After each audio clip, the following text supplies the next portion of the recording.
Hello， 我是大脸喵。之前呢，有朋友问这个 Stager 怎么用，这期视频呢就分享一下 Stager 的相关用法。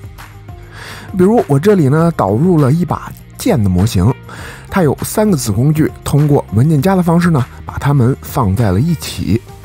当前这个位置上呢，这把剑是中心对称的，可以打开对称去编辑和雕刻模型，但是呢它并没有在角色的手上。但是当我把剑放在角色手上的时候，虽然位置对了，但是呢我又不能去对称编辑模型了。那这个时候呢 Stager 就派上用场了，可以在2个状态间切换。想对称雕刻的时候呢，就回到对称的这个状态；预览整个效果的时候呢，就回到握剑的状态。使用起来呢也很简单，对于单一物体，我们只需要在几何体编辑下找到 Stager， 在当前对称的位置点击起始阶段，就相当于呢给它加了一个关键帧。接着通过移动、缩放、旋转，把它放在想要的一个位置上，然后点击目标阶段，相当于又存了一个关键帧。点击下面的切换阶段，就可以在两边来回切换了。那一个物体还好说，但是呢，这把剑有3个子工具，那该怎么办呢？首先点击文件夹上的小齿轮，点击合并文件夹。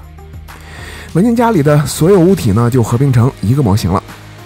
合并好的模型就是单一物体了，就使用刚才的方法对它做一个 Stager 的处理。下一步点击复制，这个功能2022以后的版本才会有。接着回到子工具这里，按住 Alt 点击剑柄的这个子工具，然后来到它的 Stager 菜单，点击粘贴。接着对另外2个子工具呢也执行粘贴的操作，这就相当于把刚才合并模型的 Stager 复制到了子工具上。然后呢回到子工具这里，点击全部到目标，把合并的模型隐藏起来，这样呢就让所有的子工具都有了相同的 Stager。 那还好这把剑呢只有3个子工具，那么如果有100个子工具呢该怎么办呢？一个个这样复制也是挺累的。如果子工具特别多，我们可以采取另外一种方式来处理。双击打开左侧边栏，把 Z 插键拖过来，打开子工具大师。先把合并的模型呢拖到文件夹里，接着点击这里的只作用于文件夹，勾选它呢就表示只对当前文件夹进行处理。接着点击完成可见，勾选最下面这个选项，它呢就是粘贴复制 Stager 的，点击 OK。在这个文件夹里的所有子工具都会被赋予相同的 Stager。子工具特别多的时候呢，就可以使用这种方式来处理，所有的子工具也就能轻松的在2个状态间切换了。接下来呢，当模型有 Stager 的时候，使用 IMM 笔刷在模型上拖拽，创建的形状呢自动就带有和附着模型相同的 Stager， 就不需要再对这个形状去做 Stager 的处理了。我们只需要关闭目标和起始阶段就可以取消 Stager。Stager 还有另外一种用法，先标记这个小球的起始阶段，然后呢将它移动到目标位置并缩放处理，接着标记目标阶段。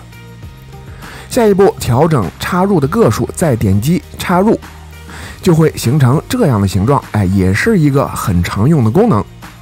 另外，如果我修改了当前模型的布线结构或者是形状，比如我这里呢就对剑身部分做了重新拓扑，当我导入重新拓扑后的模型时，即使结构和布线改变了，但它依然带有原来 Stager 的状态。也就是说 Stager 保留的是模型的坐标和缩放比例，和模型的布线以及结构没有关系。能力一般，水平有限，希望能帮助到你。这期的分享就到这里，感谢观看的你，我们下期见。